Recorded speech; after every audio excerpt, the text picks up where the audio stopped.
Good morning, good afternoon, good evening, GMAE everyone. My name is John Willett and welcome to another episode in Season 2 of Potholes and Cadillac Dreams. I was doing something earlier. I am, in fact, starting the book I was been talking about in other episodes. I started doing that and I realized that I talk loud. Yes, I do. I talk very, very loud because I get all excited. I'm talking to you. Yes, you, right there. Yes, you. And you look really, really nice today, by the way.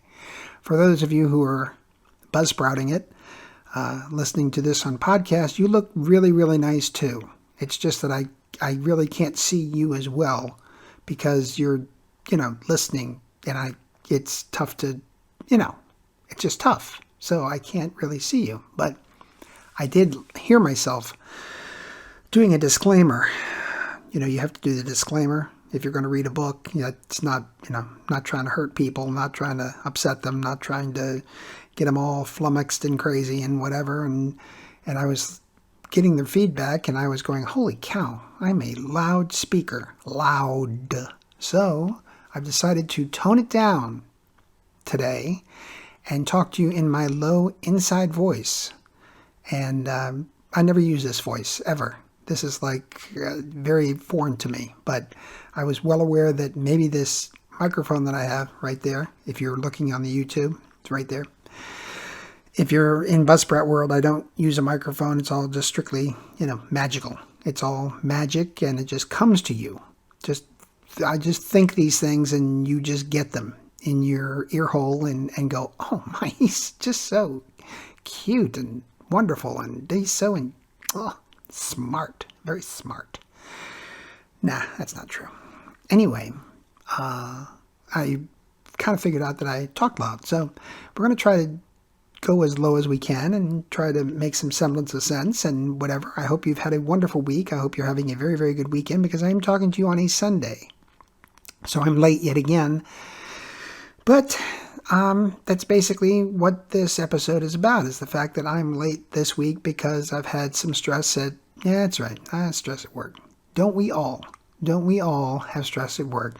I was very hesitant about talking to you about this because if you're in any sort of job, you have some level of stress associated with it. I don't care what it is. If you are retired, as a few of you are, because you live here in the lovely latitude Margaritaville and listen to me, you still have stress involved. You stress about, what am I going to do today? Because I have a full 24 hours to do something and I don't know what. Should I walk? Should I go play pickleball? Should I play euchre or Mexican train or 15,000 other games? Should I get into my golf cart and ride around? Should I go shopping? Because I have disposable income so I can go shopping. Do I do this? Do I do that? And it becomes very stressful. Always, though, if you're Latitude Margaritaville, always you end up by going, and I'll drink. So that's it. As I've talked to you all before, the folks here at Latitude Margaritaville know how to put away a cocktail or a beer, or whatever sort of beverage you're thinking of that will make your eyes cross and, that type thing. They really know how to do it here. Yes, they do, but that's the way they end every day. So just imagine 3,000 homes just full of liquored up people. But before that, they got stressed because they're trying to figure out what the hell to do with their day. So me, I don't have that kind of stress. I know what I'm going to do with my day. I'm going to go into the pop shelf and I'm going to be very, very nice to some of those exact people who've decided to go shopping and come into the pop shelf. And they seem to like it very, very much. I was very kind. I had several folks this week say nice things about my store on, what was it? Wasn't YouTube. What was it? Facebook. It was on the Facebook.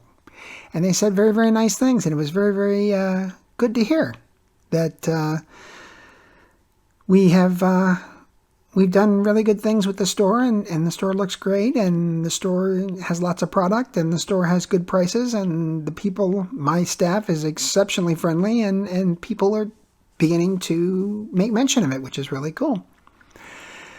But there's other stuff going on.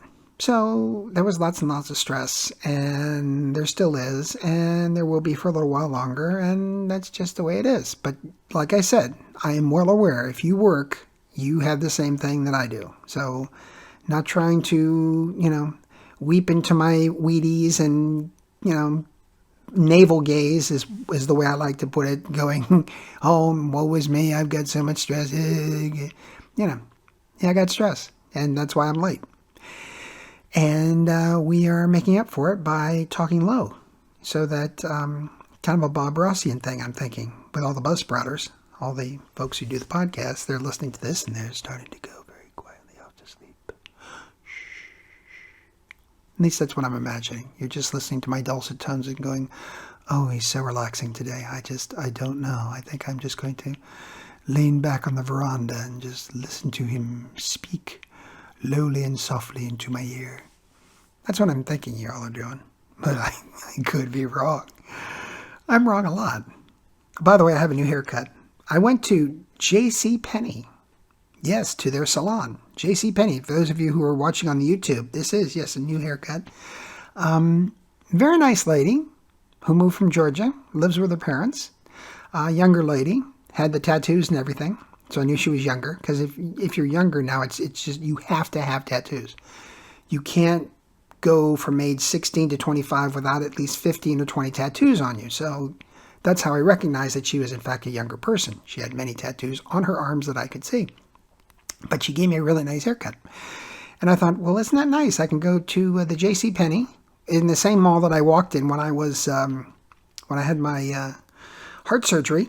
I walked the Volusia Mall, which is where this J.C. Penney is located, and because it was very, very warm, I got it in July of 22, so it was like 95 degrees outside, so my wife and I would walk the Volusia Mall and get my walking in so that I would get better. And I was having a bad day yesterday, so I decided to go to the mall, and I thought, you know what? I've passed that place a million times. I ought to go in and see if they can cut my hair, and they did, and she did a great job, and I kept her card, and I'll be going back to her. So I know you're looking at this right now going, you look so beautiful. Your hair is just, I'm glad you said something about it, because I was going to write you a note saying how just adorable you look. I know. I appreciate that. It's very kind of you. So anyway, I got my hair cut, and that's another thing I do when I'm stressed out. I do stuff like that. And I had an altercation with the missus. She said something to me, and I got flippy, and I walked out the door. And so we weren't talking to each other for a couple hours, and it's not good. It is not good when she and I are on the outs, because it's really strange, but when we do have altercations, I don't want to call them fights, because they're not fights, where one of us is always smart enough to walk away before they say something stupid. So we never have said anything stupid to each other, but I did walk away this time. And so a couple hours, and I kept checking my phone. She finally sent me a picture of our cat Jeter on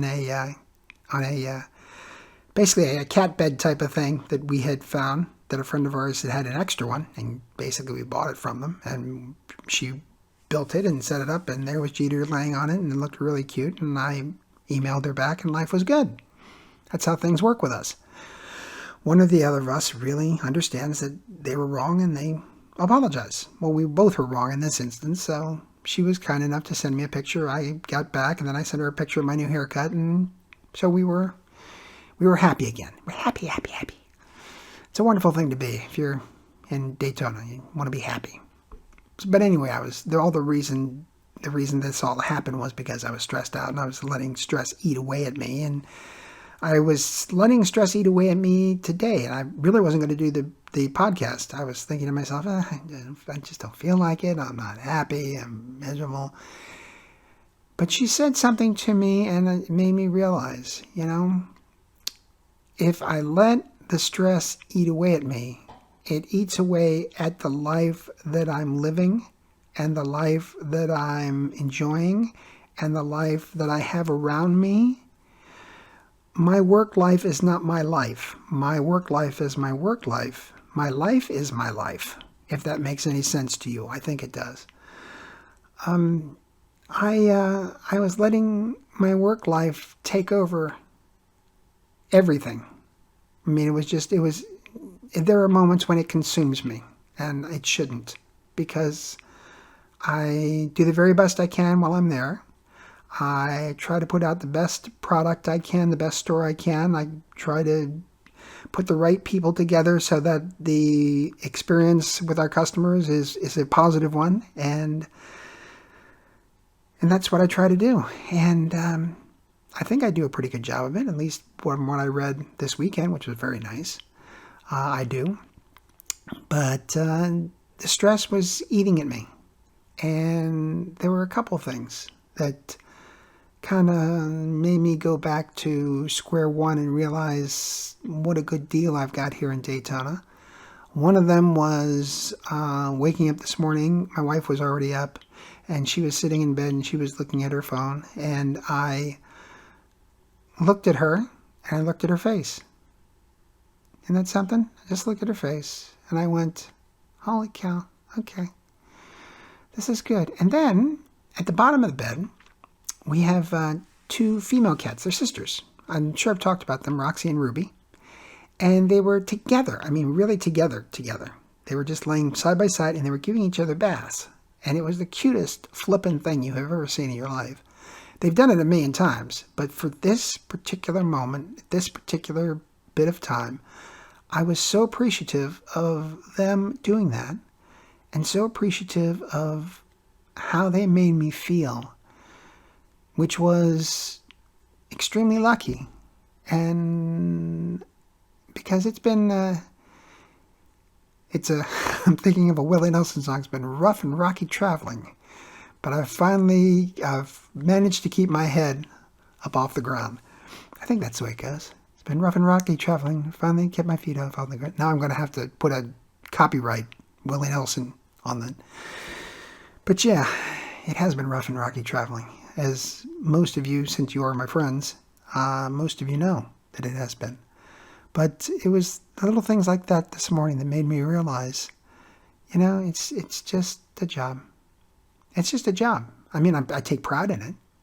And I'm sure you guys take pride in your job. Whatever your job happens to be, or whatever your job was, if you're retired, you took pride in it. You took pride in doing a good job. And it's a good thing to have that. But at some point, you gotta go, it ain't my life. It ain't what I'm all about. It's not who I am. It's part of who I am, but it's not who I am. It's not my end all and be all. And I know there might be some of you out there who work is your end all and be all because you don't have what I have. And I'm sorry for that. Maybe you don't have someone in your life right at the moment. And maybe you don't have, pets are an amazing thing. If you don't have one, I know that, when you sign up and you get a pet, one day they're going to go. And it is a very sad day, but the amount of love and the amount of happiness and the amount of joy, and just like today, just my two little sisters giving each other a bath, just laying next to each other and doing that, it just fills your heart. It just fills your heart. And there's no other way to say it. It's really a remarkable thing. And I highly recommend it. I know maybe some of you don't have pets, but I highly recommend it. For those of you that don't have anybody in your life at the moment, you will. Because all I know among my friends are folks who have great gregarious personalities. I don't have any people that are the shy, quiet types that watch or listen to my blitherings and blatherings. I only have folks who are pretty smart folks, never really think about it. And, by the way, speaking of people who listen or watch me, hey, Gracie, terribly sorry I didn't get back to you. Gracie wrote me a very nice note, And I did not get back to her because I was in the middle of my little stress. So now I'm going to correct this. She wanted to know what the name of my football team would I like it to be. Let's try that sentence one more time, shall we? She would like to know what the name of my football team should be rather than the Commanders. Because I think the Commanders is a stupid name. Stupid, stupid, stupid name. So, Gracie, let me answer your question. I believe that the name of my football team should be the Redskins. That's what I think it should be. But, of course, some people would get all flummoxed. And anyway, I was thinking the Warriors would be good. I was thinking the Red Wolves would be very cool. First of all, we could keep the burgundy and gold coloring of the uniforms that we have. And I think it would just be really cool. So, Warriors or Red Wolves, in answer to your question. And thank you very much for reaching out. I appreciate it. This is my UK friend, in case you all haven't been keeping track. She's my little 12-year-old UK friend who's just fabulous and is going to get all kinds of people in the UK to listen to me and watch me so that I can go over to the UK and put on a big show and have lots and lots of fun and meet people. And there you go. That's what she's going to do because she's Gracie, and Gracie can do that. All right. I've finished that part. Hi, Gracie. So that's what happened this morning to alleviate my stress because it was getting bad, honestly. And I don't want it to be bad. I just want to, move right along. But for those of you that have lots of stress in your jobs, you got to make time somehow, some way to relieve your stress. I've always gone for walks. I've gone for walks with a cigar quite a few times, and that seems to help me quite a bit. I listen to music. I've done that. I also like baths.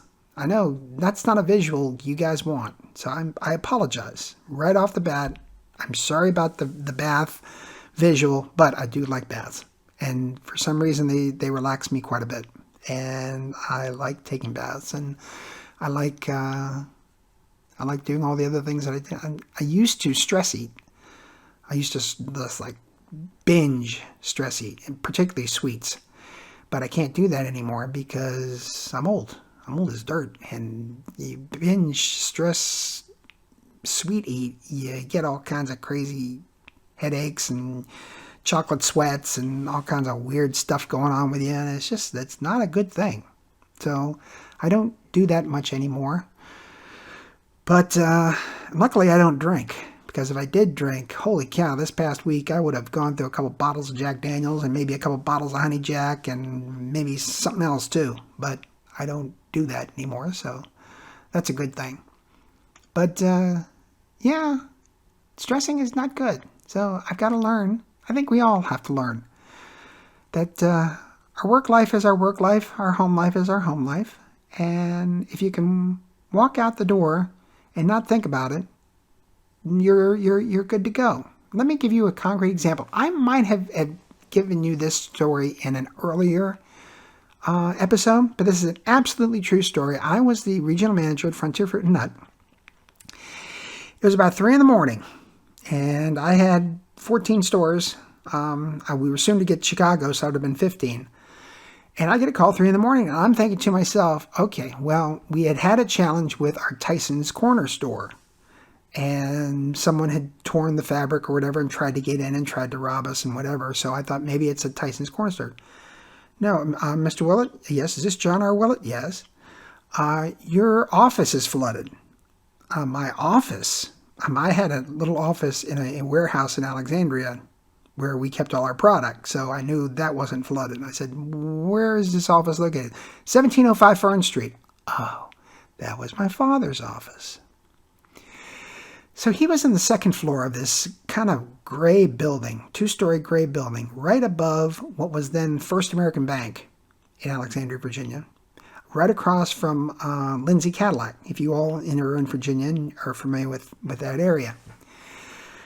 Well, what he had done is he had somehow, some way, left the water on in the executive washroom that he had right behind his office and had proceeded to flood his whole office. Literally flood the whole office. He had like 8 rooms and they were all flooded, and there was paper just floating, and there was water pouring through the floor, through the ceiling of the First American Bank, and there were tiles everywhere, and it was just a disaster. And there's water pouring down the stairs. I was going down the stairs into the street. So this is like 4 o'clock in the morning.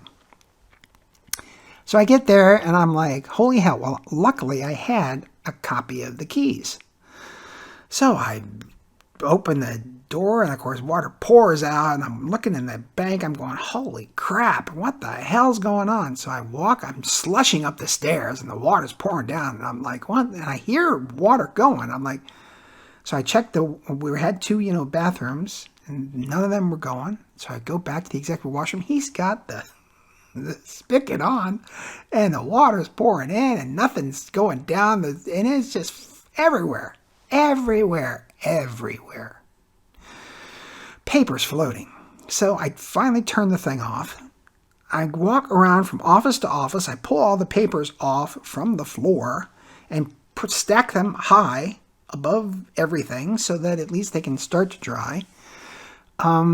Because I had been in insurance, I kind of knew people to call. So I called somebody who was going to bring in some big blowers to try to blow out try to dry it, basically. And then I called him. Now, he was on vacation. He was staying at the Nassau Beach Hotel on Cable Beach in Nassau, Bahamas. This is years ago. And I called him up, and it's 5 o'clock in the morning. But I know he always stays on the 6th floor of the Nassau Beach Hotel. He always stood under a fictitious name, but I said, hi, my name is John Willett, Jr. John Willett, Sr. is on the 6th floor of your hotel. This is an emergency. I need to speak with him. John Willett, Jr.? Yes, this is John Willett, Jr., John R. Willett's son. I had luckily stayed there, so they kind of knew me too. I have to speak to him. This is an emergency. Okay, they put me through. Hello? Hi, Dad. It's me. What's going on? Why are you calling? Well, Dad, and then I explained the whole situation to him where someone, I didn't want to say him, left the spigot on and everything flooded and the whole office was flooded and the stuff had gone into the bank and the bank towels were on the ground and there's water pouring into the bank and blah, blah, blah. So I tell him all this and he says, did you call such and so, which is the air blower guy? I said, yes, I called him. He said, did you get all the paper off the ground and stack it up where it could dry? Yes, I did. He said, okay, well, I'll take care of it Monday. Click. Click. Gone. Never another word. Never a call. Never a word. Never nothing. That's how you do it. That's how you do it. You just, when you lock that door wherever you work, you lock that door, that place could burn to the ground. You shouldn't care because you have done your job. You've done your job. You've done the best you can. If you're on vacation, you're on vacation. You don't care. Forget it. I don't care. And that's the way he was. He was a very, very successful attorney. But when he was done working, he was done working. And he was at the Nassau Beach Hotel, and he was playing, and I'm sure, just as sure as you and I are chatting, that he was not by himself in that room, in that suite, in the 6th floor of the Nassau Beach Hotel, and he didn't give a tinker's damn whether his office was flooded or not, because his son had taken care of it, so what did he care? What did he care? So, that's an absolutely true story. If I close my eyes, I can visualize to this day all the water coming down the stairs. I don't know. I was like, you gotta be kidding me. I mean, holy mackerel. And I have no clue if his insurance picked that up. Let me tell you, because holy mackerel. That was something. I don't know how the bank opened that day. I don't know if the bank opened that day or not, because it was a disaster. And he just didn't care. It's like, have you done that? Have you done that? Okay, click. Boom, gone. That's the way to do it. You take that stress and you throw it right out the flipping window. That's the way not to get ulcers.